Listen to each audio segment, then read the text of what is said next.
Hey, you fly girls and fly guys, Abigail's in the house, and I'm here with another AI Fuzz video.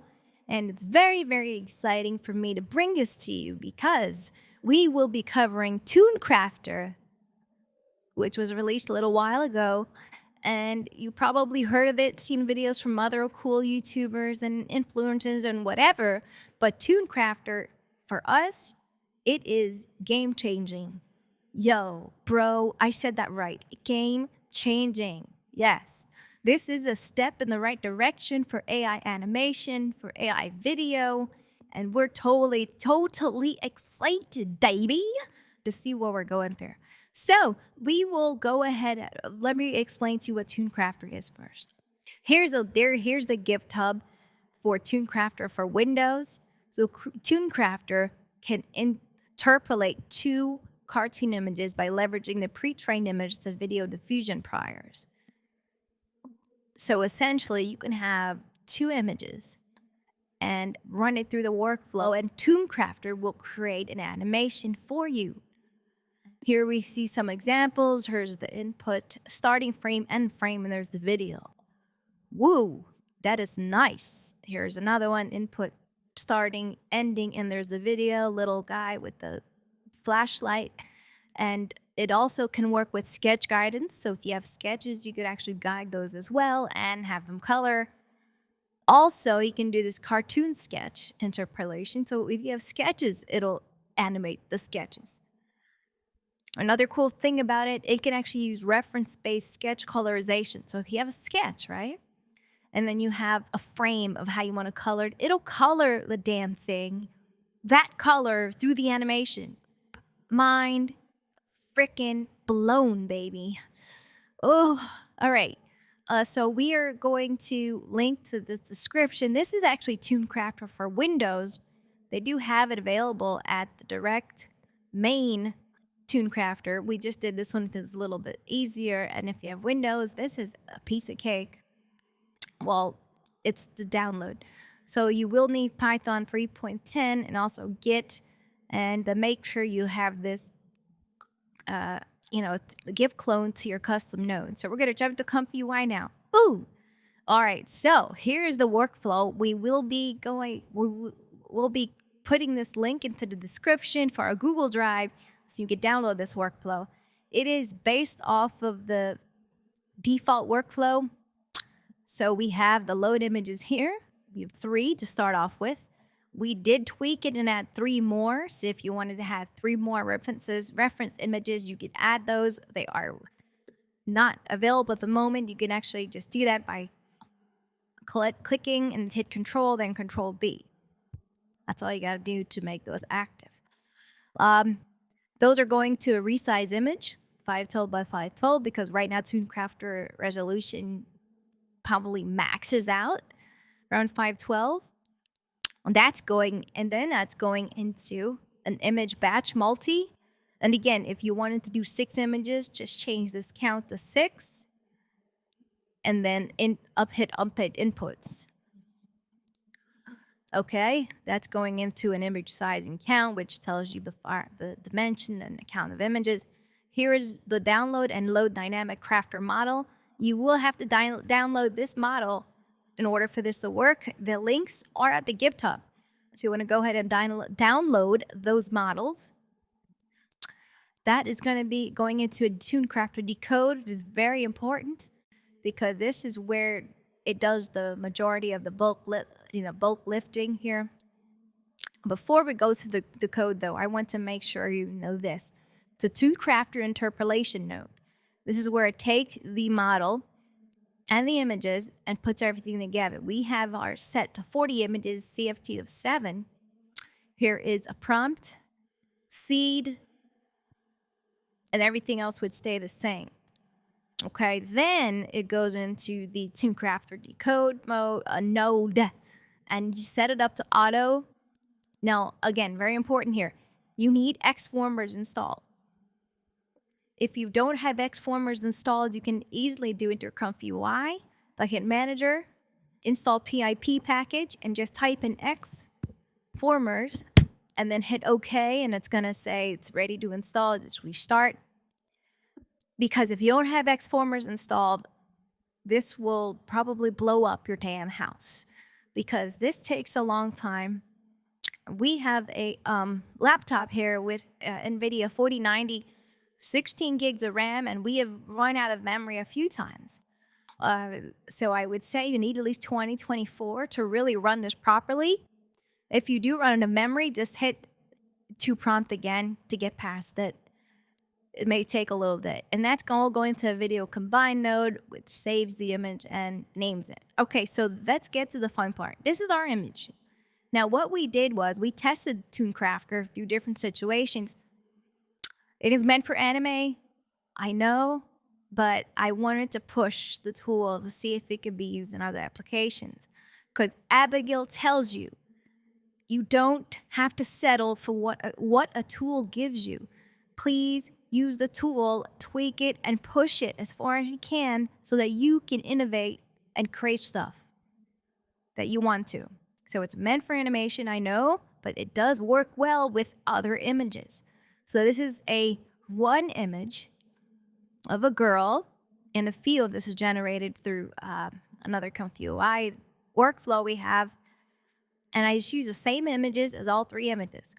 Then I put the prompt in girl standing field with wind blowing hair. And this is what it came up with Toon Crafter. It's a girl standing in a field with her wind blowing in her hair, with the hair blowing in the wind. She has a little blink there, which is not bad for this. It does go a little blurry, but I think that adds to the charm of the, handheld out of focus shot. So it works well with animations. So we went ahead and tried a few other images. So here we go. We are doing some simple anime images, which is what it's made for. And here we see some examples. This is from Toilet Bound Hanako-kan. Very great series. We love it here. We're big fans. And here we see some animations, some talking animations, where we just put 3 frames of a shot of Radish legs with her mouth open and her mouth closed, and it created the in-between frames to have her mouth slowly open and slowly closed. So it could be really used for talking animations. There's another animations where, again, it's not perfect. Toon Crafter does a lot going for you, and on the websites there's a lot of great examples, but we did come across, I would say maybe 60% good, 40% fail. Here's one of the fails. This is toilet. You could see kind of morphs and kind of globs up his but it's so far so good. So we went in and took that to another direction, and they said, okay, what if I can try this on people? And here's some frames of people walking, and I made sure the prompt was people walking, and it kind of failed. This is the worst fail we have. You see there's kind of like, there's like monster, there's AI, weird stuff going on in there. But that was a fail, but that's fine. It's all about learning what the tools can do and pushing it to see how far you can get it to go. Here's another animation that turned out really well. Her expressions, the way she looks, even the background moves a little bit, which is cool. And here's another animation which was kind of iffy, but it did, for the most part, do well. This is all about taking what it gives you again and really pushing it to what you wanted to do. Here is another animation that we did from a ship. Now, I took a picture of a ship, I put it in Photoshop, I used generative fill to fill in the other areas, and I just kept moving the ship forward. And you saving that as the frames. And it did okay. It kind of messed up at the last frame. For some reason, it jumped. I don't know if that's because my laptop wants to murder me and it's the end of the day and I've been putting it through this junk all day. But look at the water, the sky, that looks really good. That's from one image, bro. One image. And it's where we have come with AI animation. Toon Crafter, again, we had some fails, but it's an iteration of a tool that we've never seen before at this point to keep AI animation consistent and believable is a huge deal. And I can't stress that enough. I'm a big supporter of this.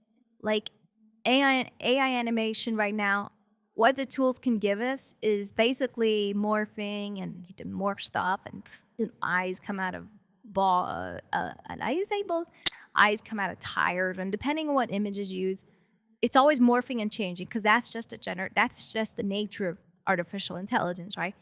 And animation. So what people are doing is, oh, okay, I'll make this. Look at this animation I made. It's morphing into this and that, and I'll just call it a morphing animation, and look at that.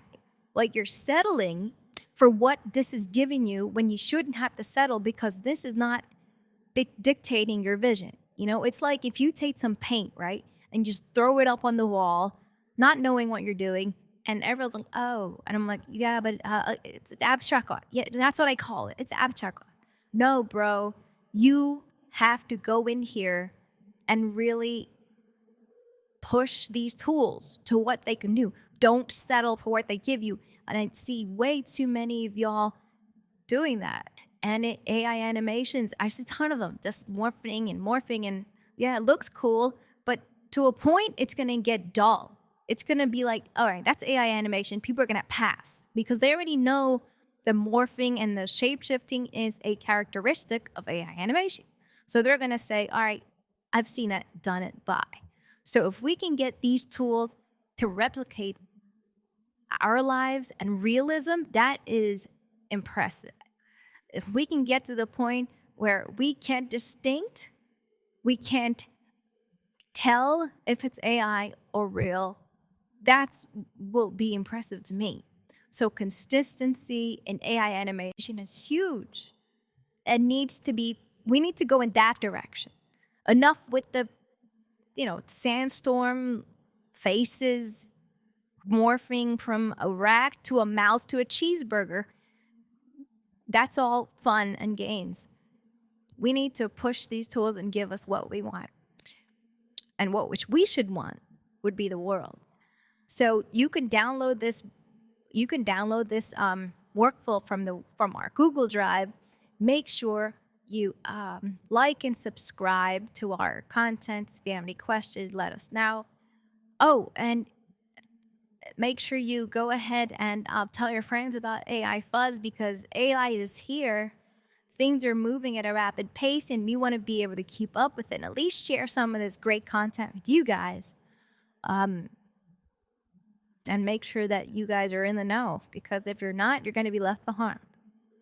And you just have to accept it now. AI is here. AI is a part of our lives, and we just have to see how we can use it to move our life forward. Abigail is out. I'm in the house and I'm out. See you guys later. Bye.